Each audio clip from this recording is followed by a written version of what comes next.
lui qui fait produire le magasin. Le magasin produit naturellement parce qu'il y a un Dieu avec lui qui fait fonctionner le magasin. Maintenant, Dieu dit, comme je facilite tout pour toi et ça t'a donné envie de manger fruits, alors c'est toi maintenant qui vas produire à la sueur de ton front. Non, la souffrance est la conséquence de la colère de Dieu dans la vie d'une personne. Or, j'ai une bonne nouvelle pour toi. Demande-moi laquelle. Colossiens le chapitre 1 nous dit que Dieu qui était fâché, nous avons été réconciliés avec lui. Donc si nous avons été réconciliés avec lui, ça veut dire qu'on revient à la première configuration. C'est la configuration de la colère qui fait qu'on mange à la sueur du front. Or, lorsqu'on est réconcilié, on ne mange plus à la sueur du front, le champ produit seul. Donc ça veut dire que c'est manger qui nous donne la sueur du front. On mange tellement que notre front commence à transpirer. Dis à ton voisin, on mange tellement qu'on commence à transpirer. Voilà ce que Dieu avait fait au commencement. Est-ce que je parle à un futur homme esprit? Est-ce que je parle à un homme spirituel? Est-ce que je parle à quelqu'un qui veut rentrer dans les mystères du monde spirituel? Est-ce que je parle à quelqu'un qui ne veut plus être naturel? Alors je pensais que tu allais te lever pour dire, je refuse d'être naturel. Je refuse d'être naturel. Mon père, tu es esprit. Alors fais de moi un esprit. Envoie-moi des entités pour que ma vie change. Que la réussite soit ma nature. L'élévation, ma nature. La prospérité, ma nature. La victoire, ma nature. Au nom de...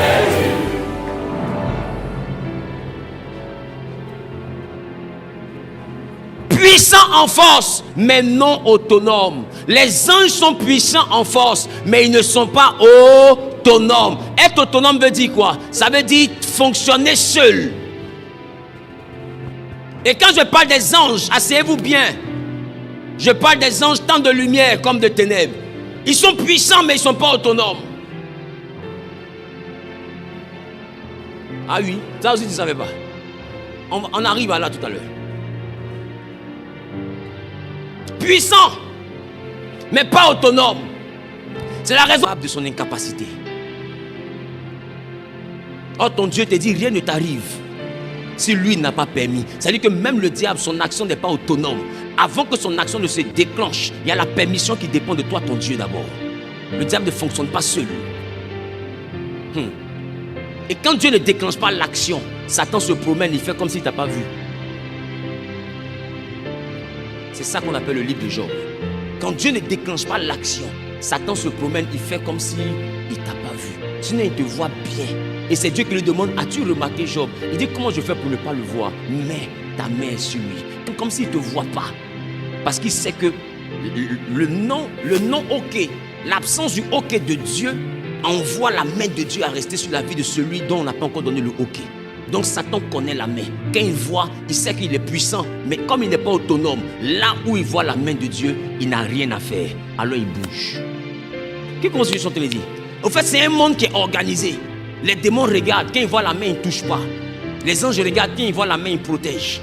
Et les démons regardent. Quand la main s'en va, ils touchent. Ça veut dire, en fait, l'absence de la main veut dire, ok, toucher. Qu'est-ce qu'on pense que je suis en train de dire? Un peu comme des chiens qui sont dressés. Il a faim, mais comme il n'est pas autonome, tant que tu mets l'os et puis tu ne dis pas, prends, il ne prend pas. Quand tu dis pas toucher, il est là. Il a faim, mais pas touché. Il est là. Pas parce qu'il n'a pas faim, mais il sait qu'il n'est pas autonome. Il dépend d'un maître. Et c'est la même chose que Satan. Il a envie de faire un bisou à Job, mais comme il n'est pas autonome, il ne le touche pas. Il le regarde. Et il préfère faire comme s'il ne voit pas Job. Sinon, c'est un os qu'il a envie de croquer. Mais il ne peut pas toucher parce qu'il n'est pas autonome. Si tu n'es pas encore mort, c'est parce que Satan ne fait pas ce qu'il veut. Sinon, il y a longtemps, il t'avait tué. Ce n'est pas l'envie qui lui manque. Mais il n'est pas autonome. Il dépend d'un Dieu. Et la bonne nouvelle, c'est que celui qui était Dieu hier, qui est resté Dieu pour Satan, nous, il est devenu notre Père. En tant que Dieu, on ne touche pas ses créatures par hasard. Sans son OK. Maintenant, en tant que Père, c'est plus ses créatures, ce sont ses enfants. Créatures même, il te dit, sans mon OK, on ne touche pas. Et enfant. Voilà pourquoi la Bible dit, il n'y a donc aucune condamnation pour ceux qui sont en Christ. Il n'y a rien qui moi m'arrive qui vienne de Satan. Rien. Même si c'est lui qui fait, ça ne vient pas de lui. Dis à ton voisin, arrive à voir Dieu dans tout ce que tu traverses. Que ce soit bien, que ce soit mal. Voilà pourquoi la Bible dit, toute chose concourt au bien de ceux qui aiment Dieu. Dès l'instant que tu aimes Dieu, même si ce sont les démons qui sont venus faire, comme tu sais que c'est Dieu qui permet, alors la fin de cette épreuve-là, ça sera la gloire de Dieu. Point barre. Ça va concourir à ta gloire. Donc durant cette année, arrête de donner la gloire à Satan et à son armée. Tu as mieux à faire de ta gloire. Donne-la à Dieu. Donne-la à Jésus-Christ qui est mort pour toi. Donne-la à celui qui t'a aimé jusqu'à donner sa vie au poteau de la croix. Pour qu'aujourd'hui nous puissions par son esprit ouvrir le chapitre du mysticisme christocentrique. Celui qui te rend capable de tout. Celui qui te donne la grâce. Celui qui te relève lorsque tu tombes. Celui qui est pour toi l'étoile qui brille même le matin. Parce que le matin n'est pas éclairé dans le monde spirituel. Pas parce que le jour se lève que la lumière est arrivée. Il faut une étoile qui va éclairer tes ténèbres pour que tu puisses voir clair dans 2026. Il est important que tu comprennes. La gloire appartient à une seule entité. C'est Elohim. Des Elohim. Est-ce que je parle à quelqu'un? Dis à ton voisin, ne les glorifie plus jamais. Non, les sorciers n'ont rien fait dans ta vie. Si ton travail est gâté, c'est parce que Dieu veut que tu passes par ce chômage, parce qu'il y a quelque chose qu'il veut faire et tu as besoin de passer par le chômage. Il y a quelque chose qui veut t'apprendre et tu as besoin de passer par le chômage. Il y a quelque chose qui veut t'enseigner et tu as besoin de passer par le chômage. Parce que ceux que Dieu a tant aimés sont plus grands que ceux que Dieu a bien aimés. David était le bien-aimé de Dieu. Dieu lui permettait tout. L'homme selon son cœur. Et David signifie bien-aimé. Si le bien-aimé, Dieu l'a protégé malgré ses erreurs. Nous ne sommes pas des bien-aimés. J'en dis car Dieu a tant aimé. Nous ne sommes pas des bien-aimés. Nous sommes des tant aimés. Il nous a aimés tellement que pour nous, il a donné son fils. Et vous voulez faire croire que à cause de ta vie, Dieu est fâché. Et que Dieu ne va jamais se réconcilier avec quelqu'un. Je reprends.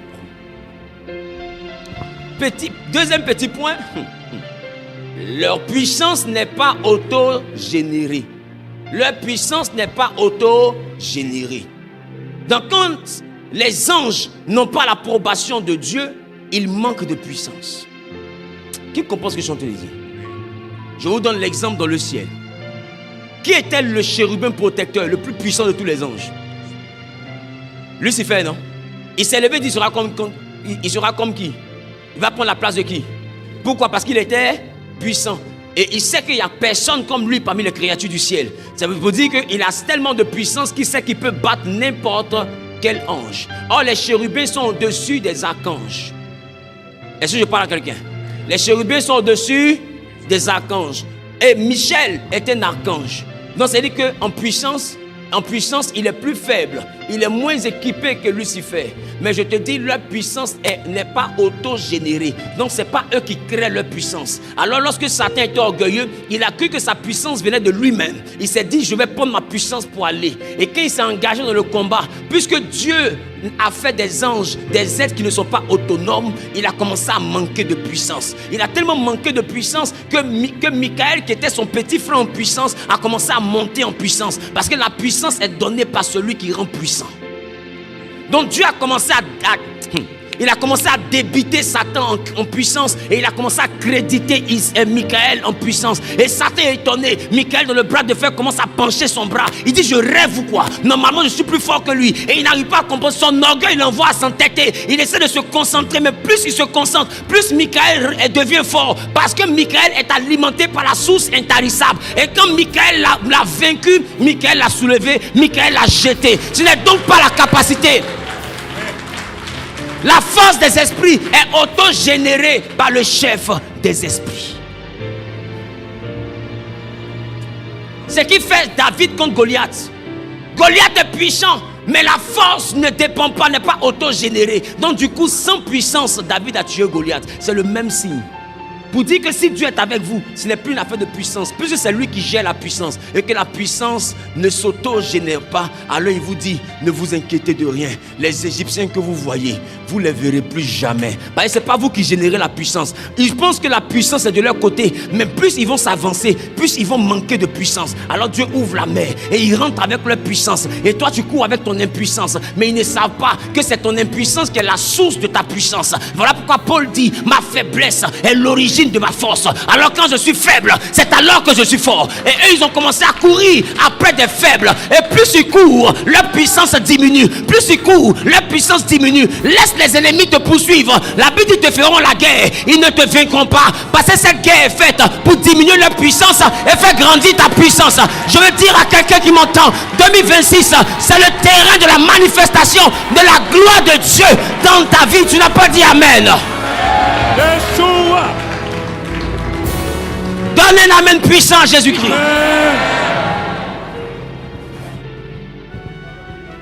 Le mot hébreu pour force signifie koak. Dis avec moi koak. Ce qui veut dire capacité, énergie. On a l'école. Ce qui veut dire capacité, énergie, pouvoir d'agir. Donc force ne veut pas dire seulement capacité. Ça veut dire une capacité, une énergie, mais chez les Hébreux, ça veut dire aussi un pouvoir d'agir. Ça veut dire que la force veut dire aussi un OK. Tant qu'il n'y a pas de OK, il n'y a pas de force. Donc tant qu'il ne dit pas OK, il n'y a pas. Quand Dieu ne dit pas OK, il n'y a pas de force. Voilà pourquoi la Bible dit, c'est lui qui crée en nous le vouloir et le faire. C'est son OK qui te rend capable de faire.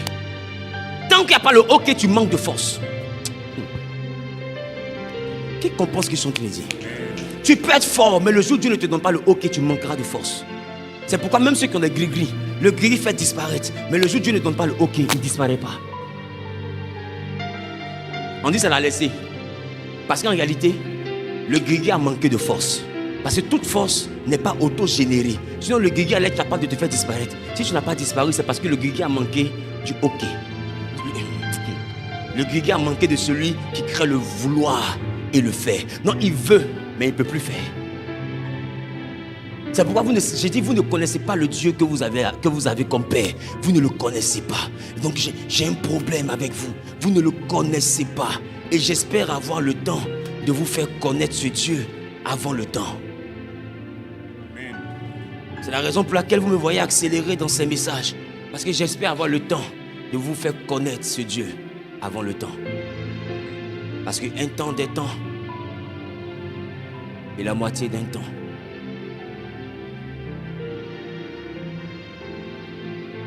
Même les anges ne possèdent pas le koak en eux-mêmes. Ils le reçoivent. C'est comme si on dit qu'ils sont puissants, non? Mais ils n'ont pas la puissance là stockée en eux. Et les anges ne comprenaient pas ça. Jusqu'à ce que Satan soit vaincu. Qui comprend ce que j'entends dire? Pour Satan, la force là, elle est en lui. Or, il ne sait pas qu'à chaque fois qu'il y a une mission, la force descend pour la mission. Qui comprend ce que j'entends dire? À chaque fois qu'il y a une mission, c'est comme si on te recharge pour la mission. Voilà pourquoi Dieu dit, il ne te donne rien qui soit au-delà de ta force. Non, avant de te donner, il te recharge en force pour pouvoir gérer ce qui vient. Qui comprend ce que je suis en train de dire? Aïe, aïe, aïe. Avançons. Dis à ton voisin, j'aime la parole de Dieu. J'aime la parole de Dieu. Petit 2, Dieu source même de la puissance démoniaque. D'accord? Par délégation corrompue. Dieu, je vous ai dit, Dieu est l'origine de toute force. Jean le chapitre 19, le verset 11. Jean 19, 11. Jésus répondit. Tu n'auras sur moi aucun pouvoir. Il dit, tu n'as sur moi aucun pouvoir. S'il ne t'avait été donné d'en haut.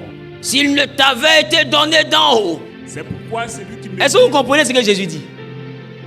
Pilate dit à Jésus, ne sais-tu pas que j'ai le pouvoir de te faire tuer et le pouvoir de te libérer? Et Jésus lui répond, toi Pilate, tu ne connais pas le fonctionnement. Toi Pilate, tu ne sais pas comment ça marche. Tu n'as aucune force. C'est-à-dire que tu es vide. La puissance que tu as, tu la reçois à chaque fois d'en haut. Donc si je suis ici à ta merci, c'est parce qu'en haut ils ont libéré une dose de puissance qui te rend capable de me tuer. Sinon, toi-même là, tu peux rien. C'est pourquoi l'homme est grand, il a les gars du corps, il a tout. Mais quand il meurt, même les gars disent l'homme n'est rien.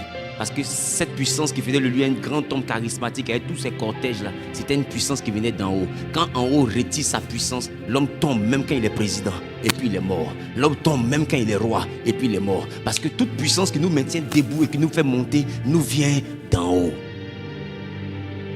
Qui comprend ce que je suis en train de dire? Tout à l'heure, si la puissance ne vient plus d'en haut, tu seras plus capable de marcher. Tu seras couché, tu vas dire, je ne sens pas mes pieds, je ne sens pas mes pieds. Et puis tu vas voir quelqu'un qui était fort, louba, qui frappait tout le monde au quartier. Et puis il est comme ça, on le soulève pour aller faire pipi. On dirait un gamin. Tu dis, hey, c'est lui qui est là, comme ça. C'est lui qui est là. Et puis vous avez souvent assisté à la fin de beaucoup de géants comme ça. Il est grand et puis regarde comment il finit. On dirait un moins que rien. Parce qu'à un moment donné, il avait toute la puissance qui venait d'en haut. Et puis à un moment donné, là-haut a arrêté de donner la puissance. Et il est devenu plus faible même que toi. Toi qui avais peur de lui, là, il est devenu plus faible que toi. Je te demande, mais attends, depuis quand Pierre est dans la poche? Et puis là, il y a une phrase qui sort de ta bouche. L'homme n'est rien. Parce que l'homme n'est que le résultat de la puissance qui se descend d'en haut. C'est pourquoi vous devez avoir beaucoup d'humilité. Parce que tout ce que vous êtes, vous vient d'en haut. C'est pourquoi quand il s'agit d'adorer le Dieu qui est en haut, il faut le faire avec ton cœur. Parce que tout ce que tu es capable de faire vient d'une puissance qui te vient d'en haut. Et Pilate, qui est en train d'accomplir un dessein divin, mais dont le mandat a été donné par Dieu à Satan pour accomplir ce dessein divin, donc Pilate devient de facto un agent satanique pour accomplir la volonté divine. Qui comprend ce que je suis en train de dire? Parce que le jour où Pierre a parlé de la mort de Jésus, Jésus dit, arrière de moi, Satan. Parce que c'est un projet satanique, mais qui vient de la volonté divine. C'est pourquoi quand Jésus mourait, il n'a pas dit Satan, Satan, pourquoi m'as-tu mis à la croix? Il dit mon Père, pourquoi m'as-tu abandonné? Jésus, là, quand il voit Satan et puis il voit Dieu, il peut faire parler à Dieu. Le chrétien est le seul qui pouvait prendre 2 heures pour poursuivre Satan. Je le lis, je le poursuis, je mets le feu, je le détache, après je l'attache, après je le jette, je le soulève et je le brûle. Si tu lui poses question, il est dans Sangoku. Pour lui, il est en train de trop faire le combat. Et quand il finit tout ça, rien ne bouge dans sa vie. Rien. Parce que la Bible dit, ce n'est pas par la force. Parce que même la force, là, tu la reçois d'en haut. Si elle n'est pas venue, tout ce que tu cries là, c'est zéro. Et ça, il faut être spirituel pour comprendre ça. Donnez l'amen. Amen. Il dit, tu n'aurais sur moi aucun pouvoir s'il ne t'avait été donné d'en haut. Jésus parle ainsi à Pilate, mais le principe est universel. Pouvoir en grec égale exousia, ce qui veut dire autorité déléguée, permission légale. Ma question, est-ce que celui qui était commissaire, il était fait commissaire en janvier de cette année? Est-ce que l'année passée il était commissaire? Est-ce qu'il avait le pouvoir de dire à un officier ou à un sous-officier va en mission? Il n'a pas le pouvoir. Dès l'instant qu'on lui donne, ce pouvoir-là vient d'en haut. Dès l'instant que ses supérieurs lui donnent ce grade-là, il obtient un pouvoir. Il peut dire maintenant à quelqu'un, quitte ici, va.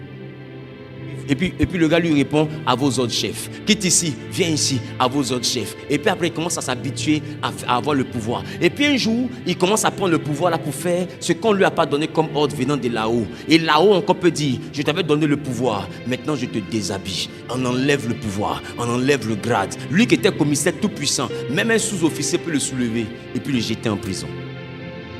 Parce que le commissaire n'est rien. Il est ce qu'il reçoit de là-haut. Donc ne manquez jamais de comprendre le fonctionnement de là-haut. C'est pourquoi quelqu'un a dit, et c'est un grand philosophe grec, si vous voulez monter, il faut descendre.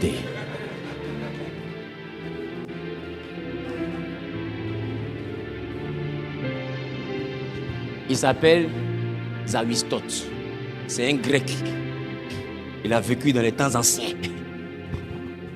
Donc, dans le monde, même dans le monde des ténèbres, agir sous une autorisation permise, jamais, d'accord? Le monde des ténèbres agit sous une autorisation permise, jamais hors de la souveraineté divine. Dis avec moi, jamais.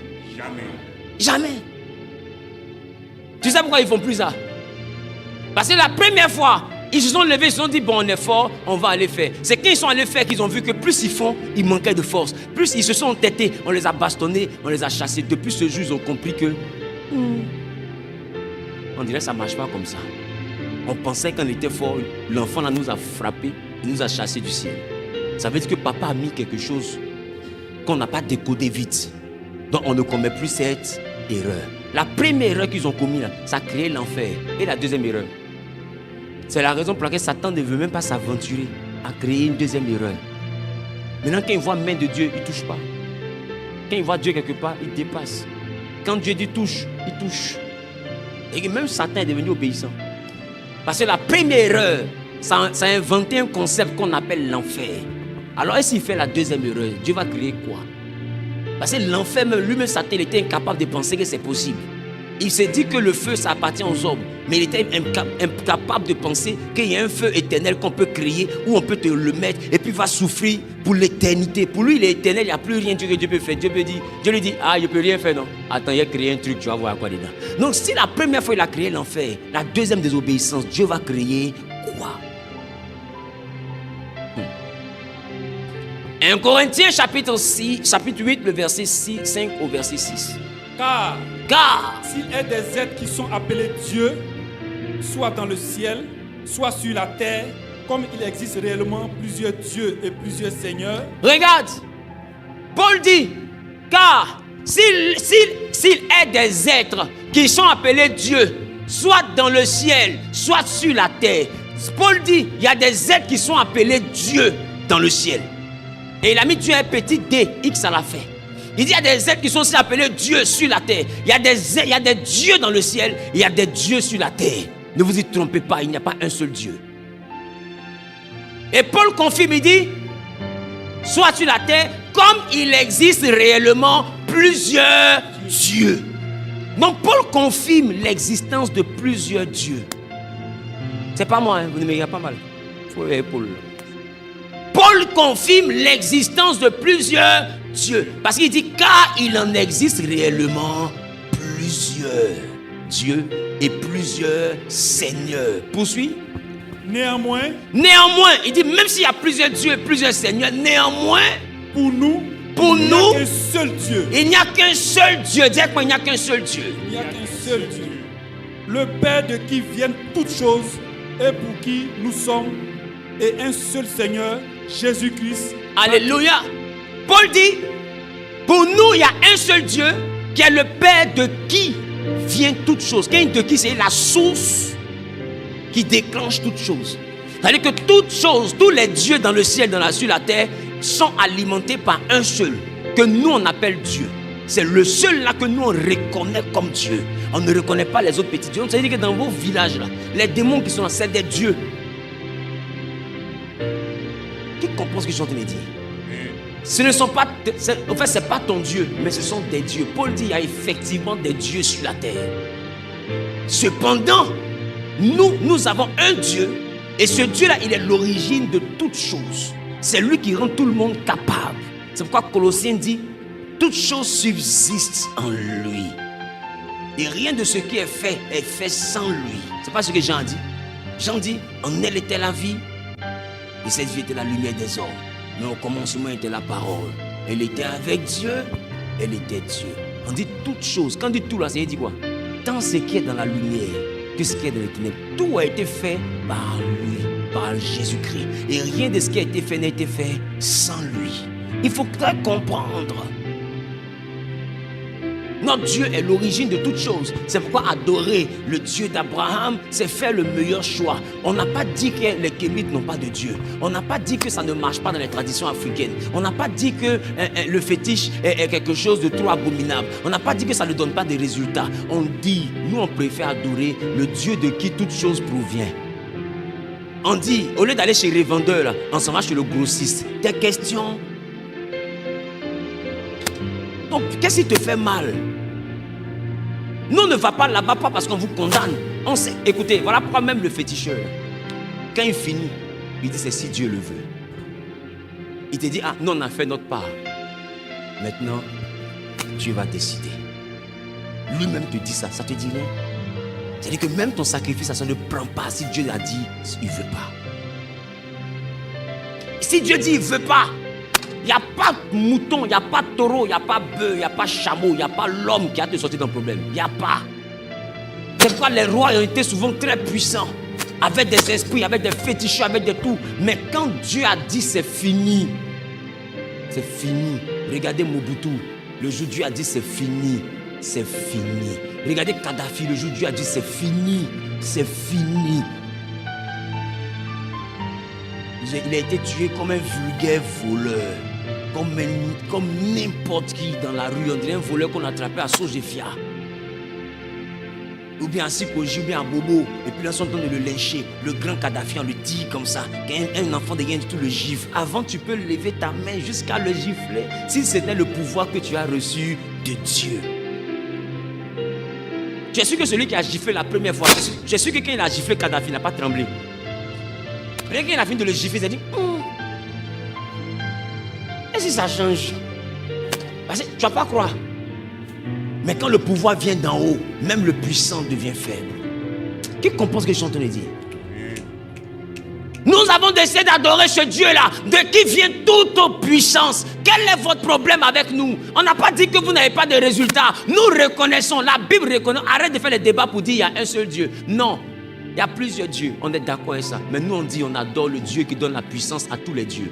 Qu'est-ce qui te fait mal? Adore ton Dieu, laisse-moi adorer le Dieu qui rend tous les dieux puissants. Qu'est-ce qui fait? Qui comprend ce que je suis en train de dire? Qu'est-ce qui fait mal? Oh, attends, ce qu'il dit là, qu'est-ce qui dérange? C'est pourquoi vous n'allez jamais me faire un débat avec un féticheur. S'il me dit il est puissant, je lui dis oui, effectivement, je sais.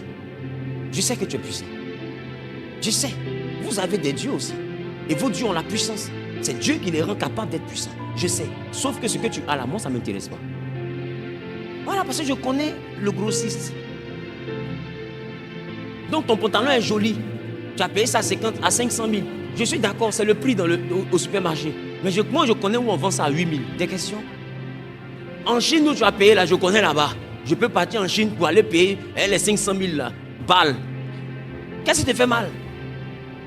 Et puis tu veux me vendre ça avec intérêt. Et c'est ce que Satan fait. Il vous vend la puissance de Dieu, puis il prend des intérêts sur 4 générations. Il dit, je ne veux pas. Dis à ton voisin, je ne veux pas. Il y a quoi? Dis voisin, il y a quoi? Il y a quoi? I don't want peace. I want problem. Always. Quand tu t'en vas là-bas, là, you don't want peace. You want problem. Tu as envie d'avoir des problèmes. Parce que c'est être fou que de connaître le magasin où on vend à 5 000 et puis tu vas aller payer dans le magasin où on vend à 100 000. Tu as quel problème? Je préfère aller payer chez Dieu où c'est moi je paye le prix et puis moi et mes enfants nous sommes sauvés que d'aller chez le diable où je ne paye pas le prix et puis c'est 4 générations qui remboursent. En réalité, voilà l'arnaque. Voilà les 2 magasins. Il y a un magasin où tu payes toi-même, tu souffres un peu, vous riez beaucoup. Et puis il y a un autre magasin où tu ne souffres pas, vous toujours pleurez après. Vous pleurez en groupe jusqu'à 4 générations. Qui comprend le commerce là? C'est 2 magasins. Et moi je connais le grossiste. Et Paul dit, je reconnais qu'il y a beaucoup de Dieu. Dis avec moi, je reconnais. Je reconnais. Cependant, moi il dit, j'en adore qu'un seul. Celui de qui provient toute chose. Quelqu'un peut acclamer le Dieu des dieux? On n'acclame pas ce roi-ci parce qu'il n'est pas roi, il est le roi des rois. On ne l'acclame pas ainsi parce qu'il n'est pas Seigneur, il est Seigneur des seigneurs. On n'acclame pas ainsi parce qu'il n'est pas Dieu, il est le Dieu des dieux. Le Dieu des dieux. Jésus.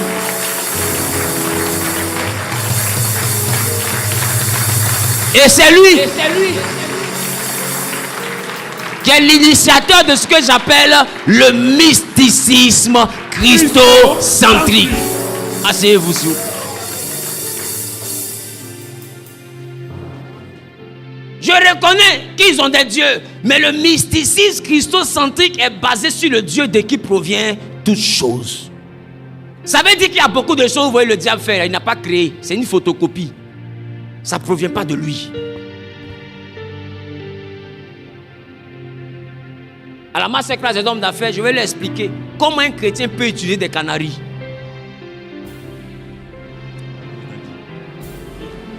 Terminé. On a bougé. Ah oui. Faut pas me regarder mal, c'est écrit dans ta Bible. Dieu a dit à son prophète, va chez un potier et achète un vase de terre. Vase de terre, c'est quoi? Il dit ensuite, prends les anciens d'Israël et allez-y sur tel chemin. Là-bas, en leur présence, tu parleras. Et quand tu as fini de parler, tu vas casser le canari en leur présence. C'est pas ce que les gens font au Carrefour. C'est pas ce que les gens font au Carrefour. Cette année-là, c'est cette année. Ils s'envolent, nous aussi, on va s'envoler. Ils disparaissent, nous aussi, on va disparaître. S'ils tirent, nous aussi, on va tirer. S'ils ont cassé, nous aussi, on va casser.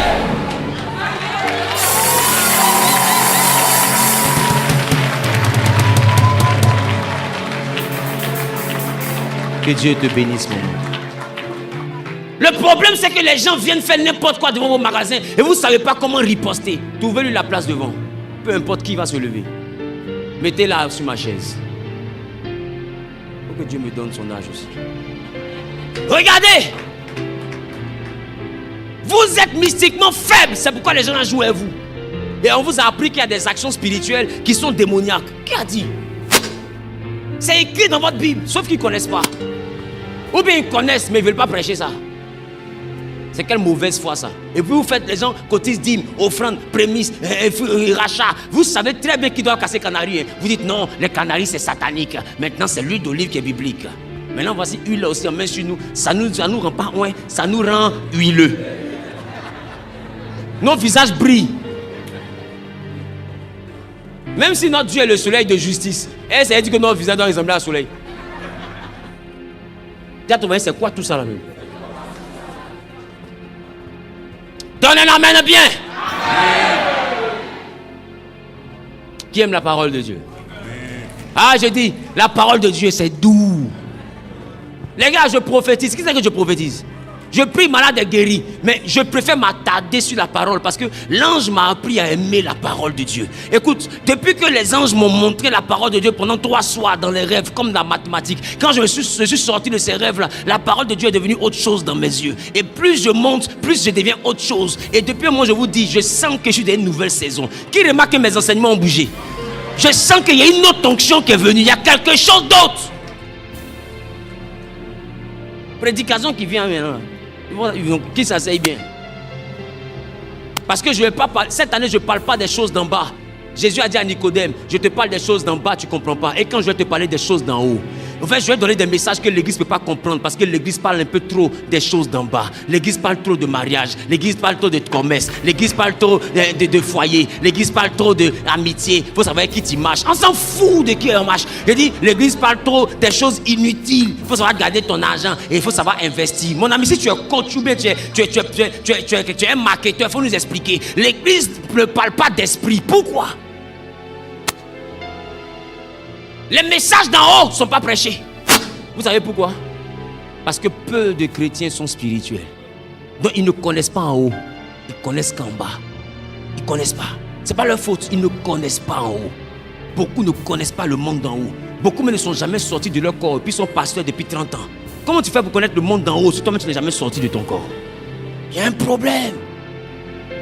La Bible dit, et Dieu me transporta en esprit. Paul dit, je connais un homme qui fut ravi en esprit au 3e ciel. Combien aujourd'hui vivent ça? Et en théologie, on nous apprend que Paul parlait de lui-même, mais de façon indirecte. Jean dit, l'esprit me dit, l'ange me dit, monte encore. Il était où? Dans le ciel, ravi en esprit. C'est quelle vie chrétienne on vit sur la terre, de la Genèse à l'Apocalypse. Et puis on dit, c'est quand on va mourir qu'on va voir le ciel. Mais pourquoi Paul n'est pas mort et puis il est monté au 3e ciel? Pourquoi Jean n'est pas mort et puis il est monté dans la Nouvelle Jérusalem? Arrêtez de nous faire croire qu'on doit mourir d'abord. Arrêtez de nous faire croire qu'on doit mourir d'abord. Arrêtez de nous faire croire qu'on doit mourir d'abord. Et quand quelqu'un vit ça, qu'il vient expliquer à son pasteur, on dit c'est qu'il t'a initié en sorcellerie. Quand quelqu'un vit ça, en fait parce que c'est des ignorants. Tu sais, mouton ne conduit pas mouton, c'est berger qui conduit mouton.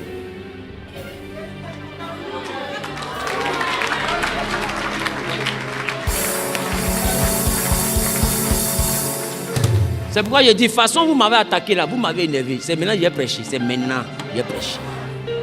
Et puis, je vais me multiplier. Mon modèle là, il y aura 200, il y aura 300, il y aura 5000, il y aura 10 000, il y aura 100 000. Et puis quand eux tous vont connaître la vérité, et la vérité va les affranchir, on va voir comment vous allez pouvoir attaquer les 10 000 personnes. C'est quand c'est Zawi seul, vous l'attaquez, lui seul non. Maintenant Zawi va faire 1000 personnes, attaquez-nous nous tous.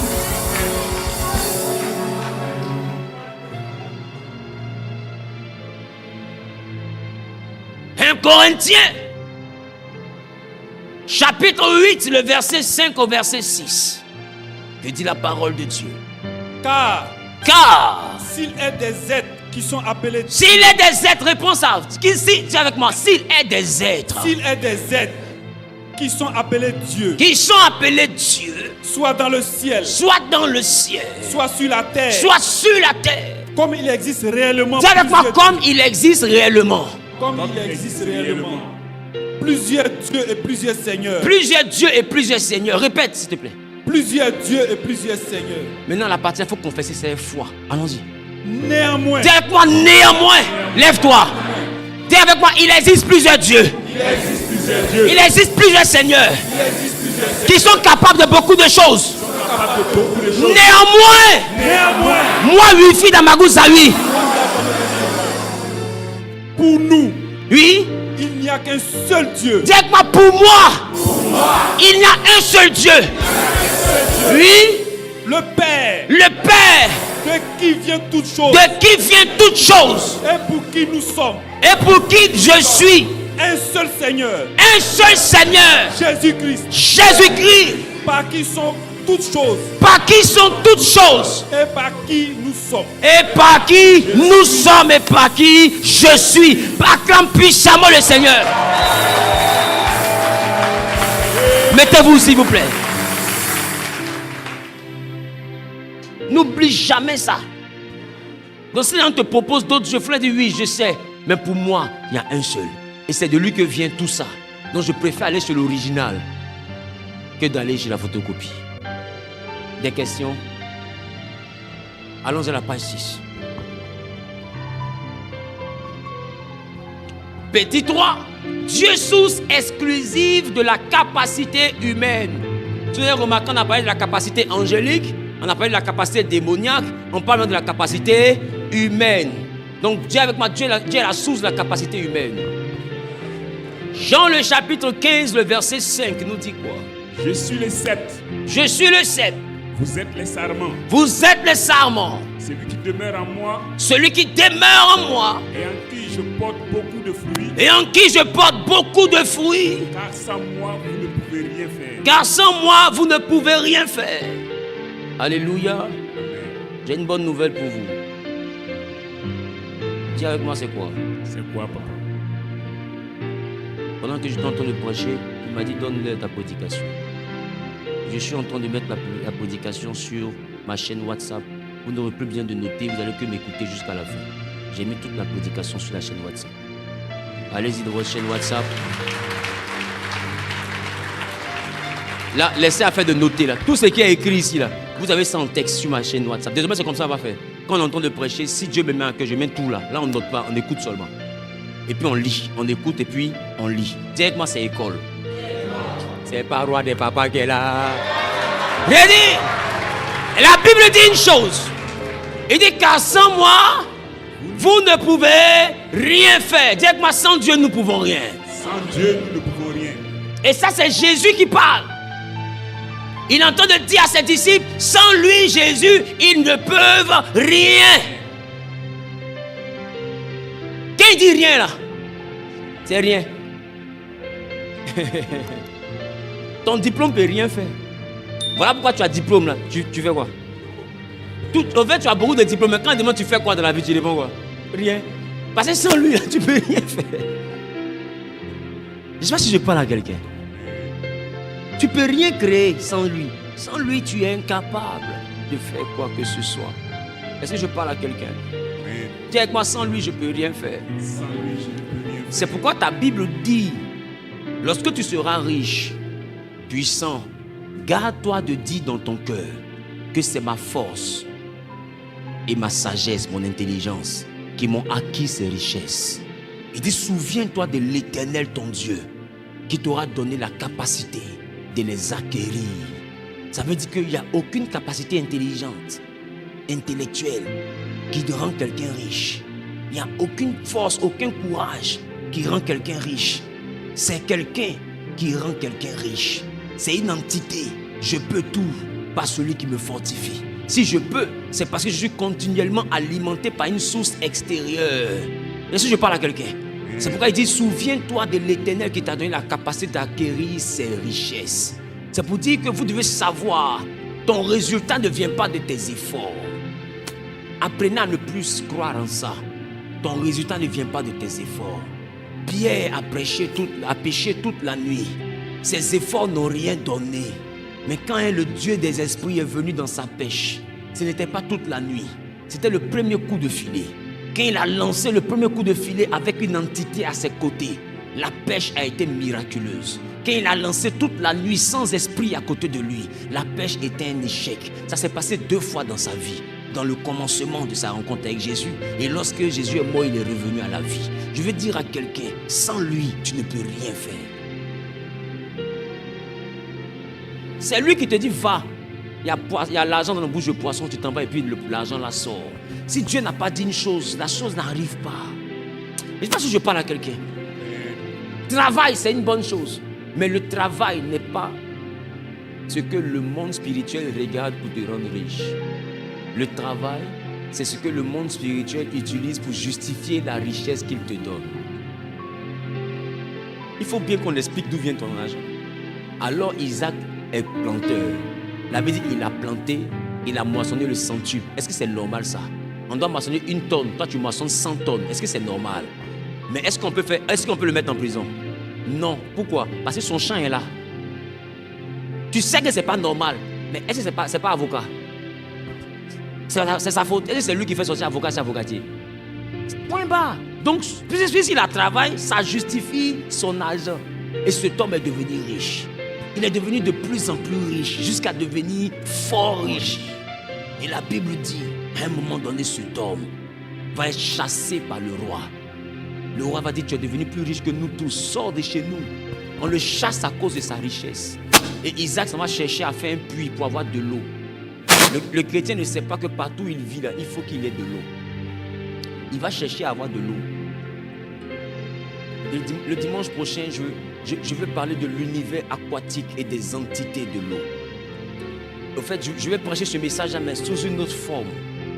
Ça n'a rien à voir avec ce que j'avais prêché. Je veux monter un peu plus. Et puis l'année prochaine, si Dieu nous fait voir le jour, je vais monter encore un peu plus. Et Isaac allait chercher de l'eau. Quand Abimelech a vu que Isaac allait faire un puits, il ne s'est pas opposé pour